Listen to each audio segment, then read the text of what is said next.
मी आपल्याला एक सांगू इच्छितो, की या ठिकाणी आज महासभेमध्ये मी प्रशासनाच्या कालावधीमध्ये 2022 पासून त्या ठिकाणी ऐरोली सेक्टर 12 प्लॉट नंबर 2 हा ऐरोलीतील सर्वसामान्य नागरिकांकरता, कॉलनीकरता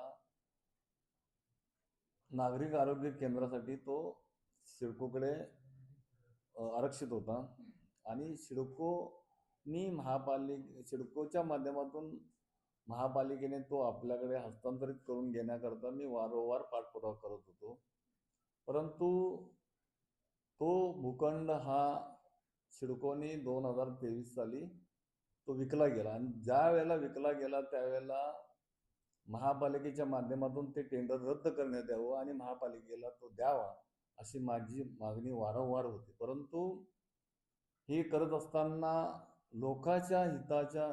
लोकहिताची बाजू न बघता एक विशिष्ट विकासकाला तो दिला गेला आणि दिल्या गेल्यानंतर मी महापालिकेच्या माध्यमातून सीसी देऊ नका म्हणून या ठिकाणी या राज्याचे वनमंत्री गणेशजी नाईक साहेबांनी सुद्धा नगर रचना अधिकाऱ्यांना सूचना दिल्या होत्या. सूचना देऊन सुद्धा तो त्या प्लॉटची सीसी दिली. त्यानंतर मग ती का दिली, कशी दिली, कोणाच्या दबावाखाली दिली हे पण आम्हाला काही कळलं नाही.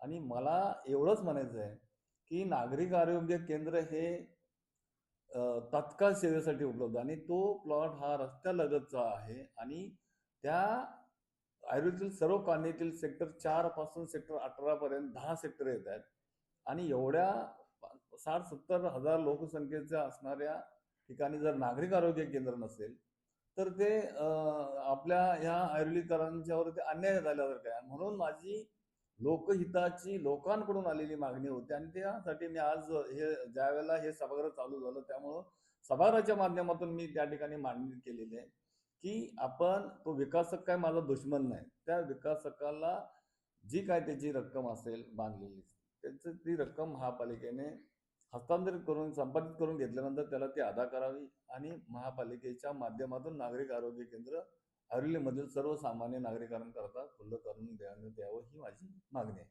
कुठेतरी पालिका प्रशासनाचं हे अपयश आहे का? पालिका प्रशासनाने जर त्यावेळेला योग्य निर्णय घेतला असता, तो प्लॉट आपल्या ताब्यात घेतला असता तर ही वेळ आता आली नसती. कारण लोकहिताचे अनेक प्लॉट सिडकोने विकले गेले. तर ते का विकले गेले? महापालिकेने का त्याचा पाठपुरावा करून घेतला नाही?